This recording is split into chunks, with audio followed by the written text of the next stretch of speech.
It is chilly here in the Holy Land, and what better way to warm the cockles of the heart than to have a cup of tea along with my Israel briefers. So Shavua Tov and Shalom, everybody. Welcome to the Israel Brief. I'm Rolene Marks with a look at your top stories every Monday to Thursday, and we do it in conjunction with these guys, the Israel Brief.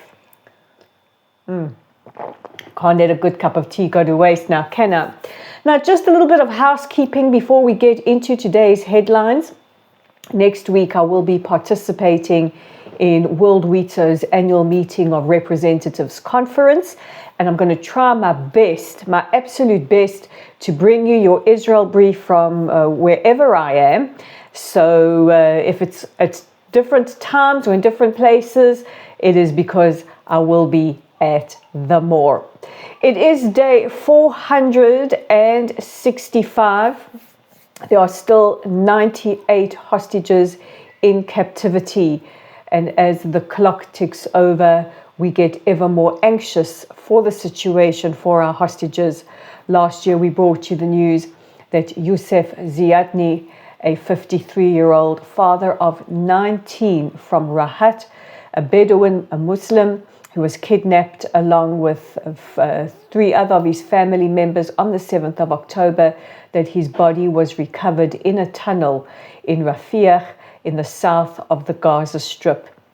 On Friday, we got the confirmation that his son Hamza, who was also kidnapped along with him, had been confirmed also murdered in captivity by Hamas, and his body recovered by our brave security forces and brought back to Israel for burial. May their memories be blessed. And it is a horrific reminder that on the 7th of October, Hamas invaded Israel, murdering, raping, mutilating, but also kidnapping people of different faiths. They didn't care. They kidnapped Muslims, Hindus, Buddhists, atheists, Christians, Jews, and took them captive in the Gaza Strip, where 98 hostages remain. Now, on the subject of hostage negotiations, our Foreign Minister Gideon Saar, speaking earlier today in a press conference with his Danish counterpart who is visiting the country, reiterated that there has been progress made in these ongoing hostage negotiations in Doha, in Qatar. Qatar re-entering as a broker of a possible ceasefire, and that Israel wants a deal. I think also as we get closer to a change of administrations in the United States, I think we all want this to see our hostages home as soon as possible, and a reminder of the horrific medical situation that they face in captivity. According to an unnamed official speaking to the Jerusalem Post, who confirmed this, said that they hope Hamas will stop with the refusals. Now, a short while ago, Hamas, speaking to the media, said that very soon their prisoners will be free. Now, one of the issues up for discussion is which prisoners will be released in a swap for Israel's hostages. I tell you what we do know that the deal entails, and it entails as follows. A 3-stage deal in which women, children, and men over 50 and the very sick would be released first. On the 16th day of the ceasefire, talks would begin for the release of men of military age, and a 3rd stage would see discussions around the governance and reconstruction of the Gaza Strip. Now, a Palestinian Authority prisons official is also headed to Doha to put together the list of potential prisoners to be released. According to a Reuters report earlier today, Qatar had handed both Israel and Hamas a final draft of the deal.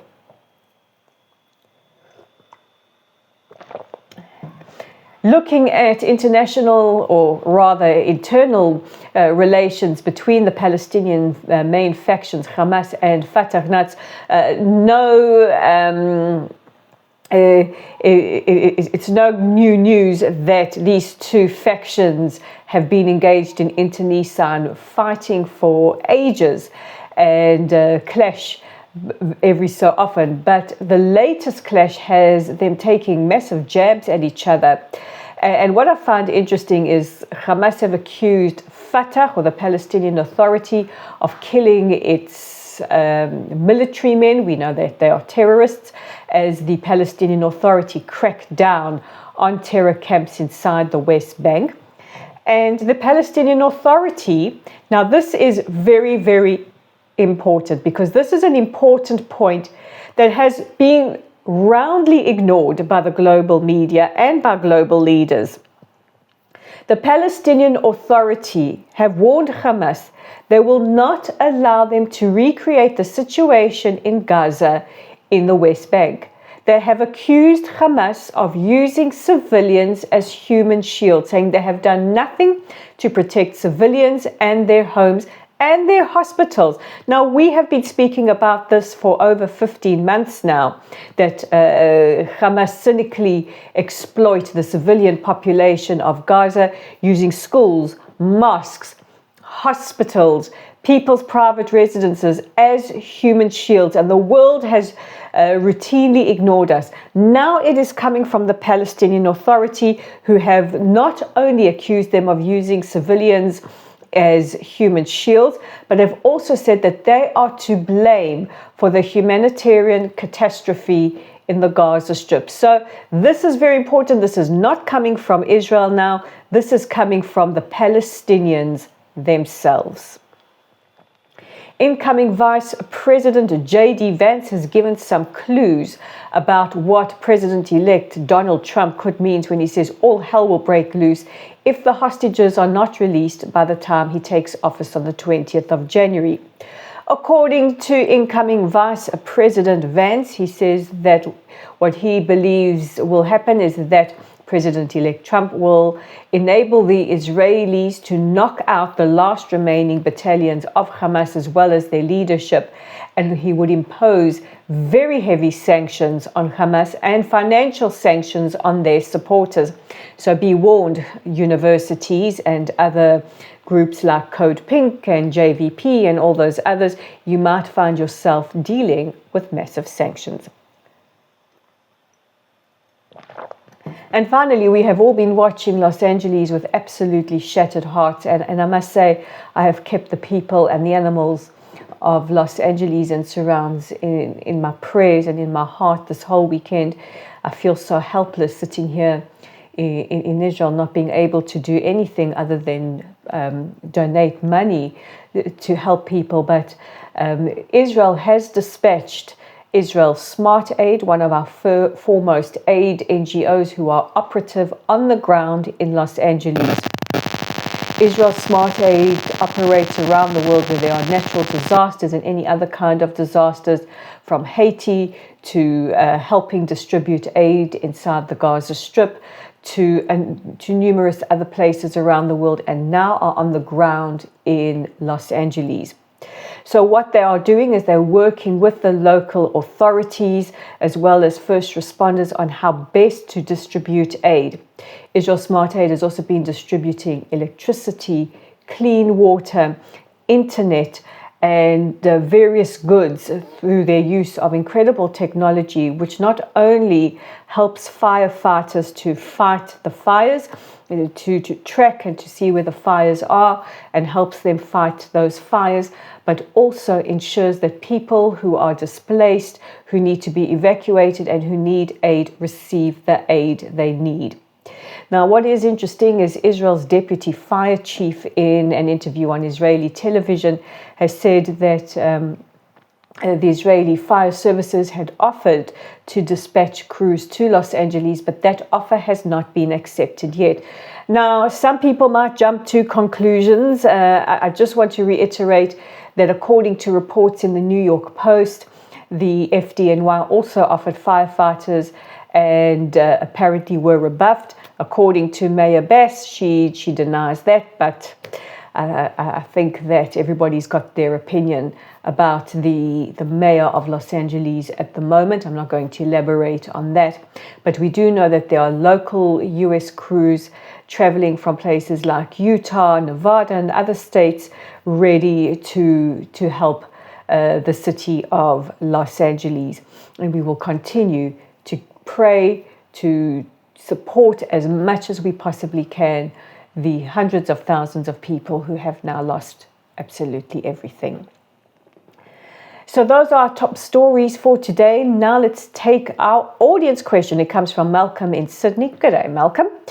And he asks, are the Houthis still attacking Israel? Yes, they are. The Houthis are still sending drones and missiles towards Israel. However, our brilliant army, our brilliant air force, who attacked sites in Yemen on Friday, are now able to intercept those rockets, those missiles, before they get into Israeli territory and before they set off the alarms. So the Houthis, who continuously threaten that they will not allow us to sleep, we're sleeping just fine, as much as we can under the circumstances, because our very capable defense forces are knocking out those missiles and drones before they enter our territory. And those are our top stories. So remember, guys, if you have an audience question, don't forget to pop it in the comment section below. And a reminder that every Thursday I tell you who our mention moron of the week is, and I'm already getting the nominations. So guys, keep them coming. Keep them coming, and I will announce your mensch and your moron on a Thursday. In the meantime, don't forget to check out our website at www.layoftheland.online. Our Facebook page is at Lottle's site. We put up new articles every single day. Please make sure that you check out whose article is featured today. We have a whole thing with Meta trying to restrict the amount of views, so pop on our page, and if you like what you see, give us a like, a share, and a subscribe. We're right here on YouTube at the Israel Brief. You guys know what to do. If you like our content, hit that red subscribe button. Let's get this community growing. We're on Instagram at Raleen_Marks, on LinkedIn at Raleen Marks. And guys, God bless you all. I wish you a wonderful rest of your day. I love having a cup of coffee or tea with you. Maybe one day we'll even make it a whiskey. And I will see you again tomorrow. Take care of yourselves. Take care of each other. Bye for now.